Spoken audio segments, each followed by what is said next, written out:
He knocked like he owned the door. Like he never left. Like my mother didn't cry for years because of him. I'm writing this because I still feel sick when I hear heavy knocks. My name is Kelechi. I'm 26. I live in Lagos. This happened last year, and it still doesn't feel real. My younger sister, Amoka, is 12. Our father left when she was a baby. Not, he traveled. Not, things got hard. He left for good. No school fees. No Christmas. No calls. No birthdays. My mom raised us alone. She sold food in front of our compound. Sometimes she didn't eat so we could eat. So when that knock came, I was the one that opened. A tall man stood there with a clean shirt and shiny shoes. He smiled like we were family. Kelechi, he said. It's me. I didn't answer. He looked past me into the house. Like he was checking if everything he left behind was still there. Then he said the sentence that made my whole body cold. I'm here for my daughter. I laughed small. Not because it was funny. Because it was crazy. My daughter, he repeated. Amoka. I wanted to shut the door on his face. But my mom came out from the kitchen. The moment she saw him, her face changed. It wasn't anger first. It was shock. Then fear. Like she had seen a ghost. He greeted her like nothing happened. Ngozi. Long time. My mom didn't greet back. She just held the door frame. What are you doing here? She asked. He took out a brown envelope. I didn't come to fight, he said. I came with peace. I came with documents. Documents. That word alone made the whole house tense. He stepped inside without waiting for permission. I blocked him. You can't just enter, I said. He looked at me like I was a security guard. Kelechi, he said softly, don't embarrass yourself. I'm her father. My mom finally found her voice. You abandoned us, she said. You disappeared.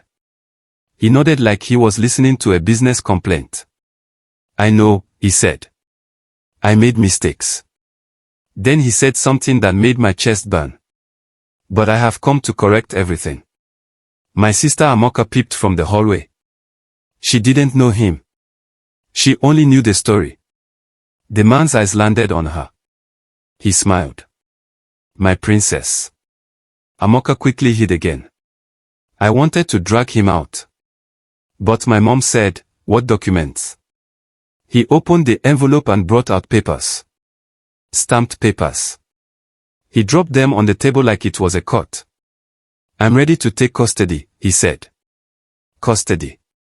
That word made my mom sit down like her legs stopped walking. Custody for what? She whispered. He leaned forward. For my child. She will come and live with me. My mom's voice cracked. You didn't even pay hospital bill when I gave birth, she said. You didn't buy one diaper. Now you want to carry her. He shrugged. Things have changed, he said. I'm stable now.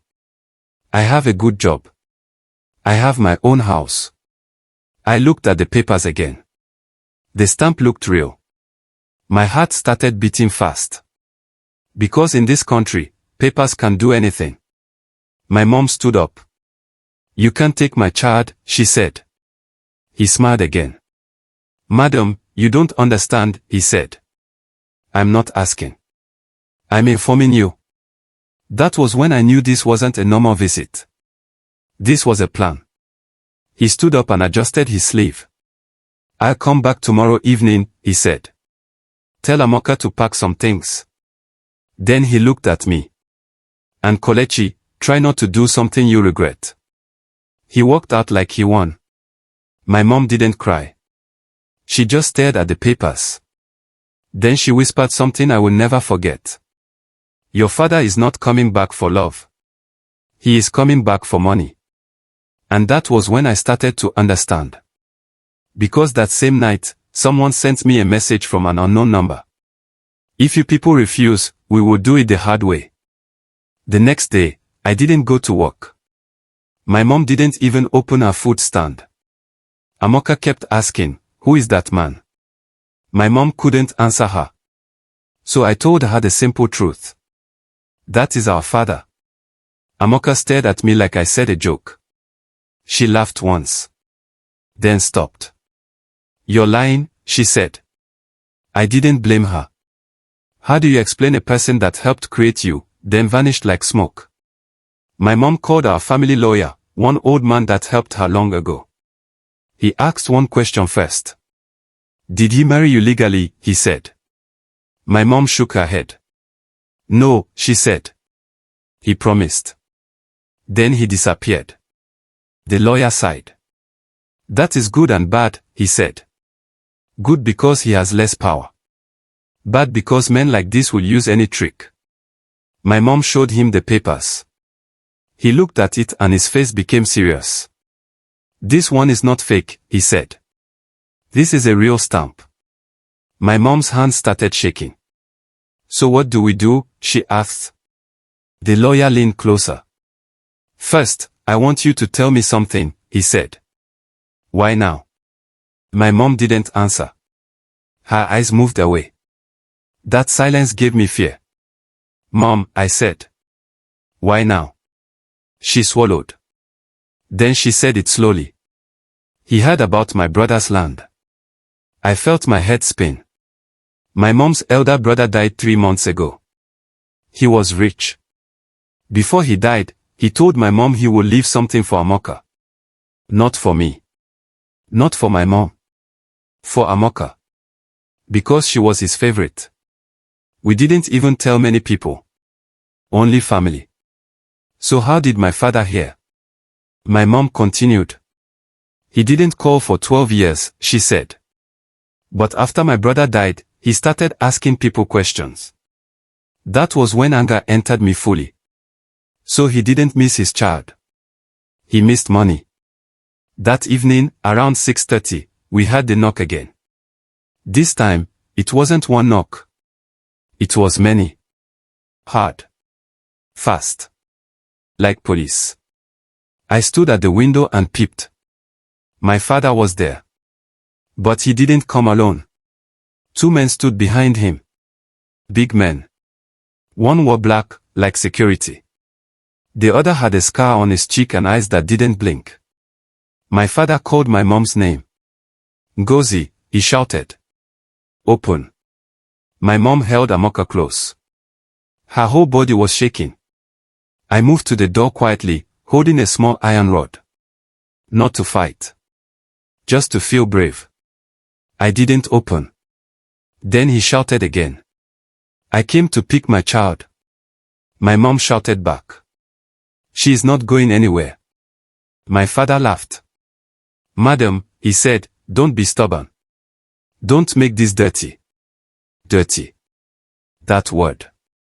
Then the scar man spoke. "We can do it peacefully," he said. "Or we can do it our way." My stomach turned. My mom started crying now. Amoka was crying too. I called the lawyer again, shaking. He said, "Don't open. Call police." Police. In Lagos. At night. I still called. The police said, "Which area?" I told them. They said, "We are coming." But their voice sounded tired. Like they weren't coming fast. My father kept banging the door. Then he did something crazy. He pushed an envelope under the door. My mom didn't touch it. I picked it up with my foot. Inside was a printed paper and a small photo. The printed paper had only one line. "I can take her even without your consent." The photo was what killed me. It was Amoka. Standing outside her school gate. Someone took it from far. Meaning someone was watching her. Meaning this was bigger than a visit. This was tracking. My mom screamed.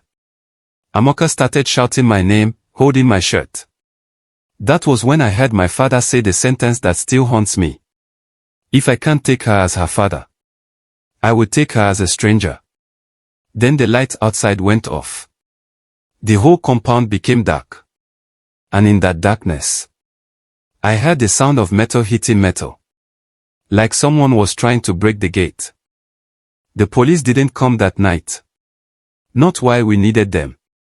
The gate didn't break fully, but it bent. Enough to show they tried. After some minutes, the banging stopped. No goodbye. No warning. Just silence.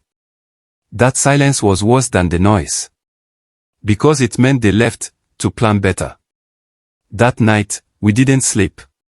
My mom packed a small bag for Amoka. I packed my laptop, some clothes, and my documents. We left the house before 5 a.m. We went to my friend's place in another area. My friend didn't ask too many questions. He just opened the door and let us enter. Later that morning, my mom told me something else. Something she hid for years. He didn't just leave, she said. What do you mean? I asked. My mom looked at the floor. He tried to sell you, she said. My ears rang. What? I said. She nodded slowly. When you were 3, she said, he told me his friend in Port Harcourt wanted a boy. He said they would pay him. I felt like throwing up. My mom continued. I fought him, she said. That day he slapped me. I held you and ran to my aunt's house. After some days he disappeared. So he didn't change. He just waited. Now he came back for the girl. Not because he cared. Because someone told him she had money tied to her name. That same day, my lawyer helped my mom file a report. We also went to the school. We begged the principal to not let anyone pick Amoka except my mom or me. The principal agreed. But she also said something that scared me. Madam, she said, a man came here last week asking questions. My mom froze. What man? She asked. The principal described him. It was him. He had already started the plan before he even showed up at our house. That evening, my phone rang. Unknown number. I answered. A man's voice, calm and sharp.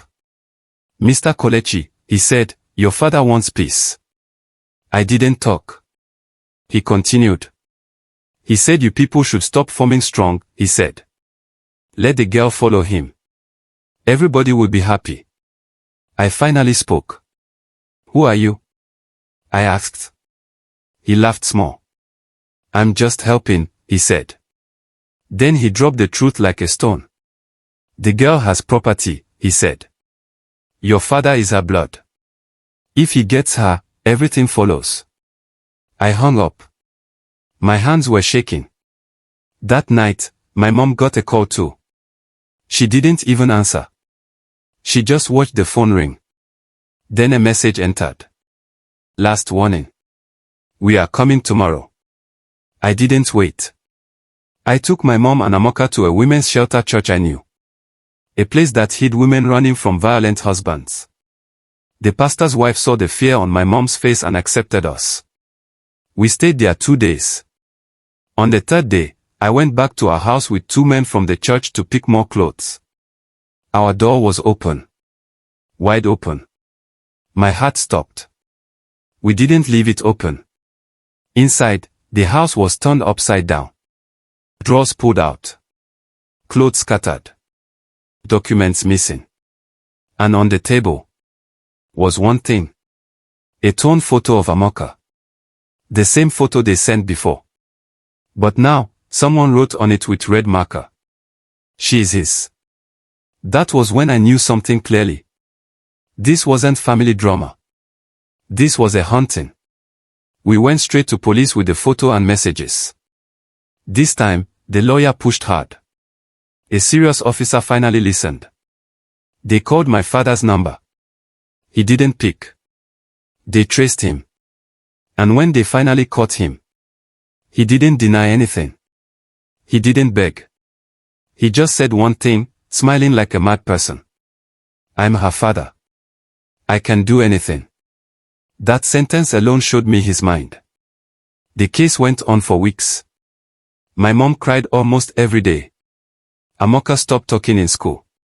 She started wetting the bed again. One day, she asked my mom quietly, "Why doesn't he love me like other fathers?" My mom held her and cried. In the end, the court didn't give him custody. The threats helped us. The messages helped us. The school statement helped us. But do you know the scary part? Even after everything, even after police, even after court, he still came around our street sometimes. Not to greet. Just to stand far and watch. Like he was waiting for one mistake.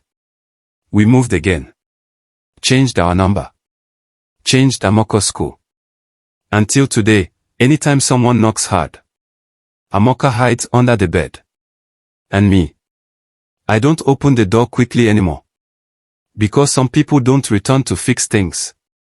They return to finish what they started. And when an absent father comes back with papers, sometimes, the papers are not for love. They are for ownership.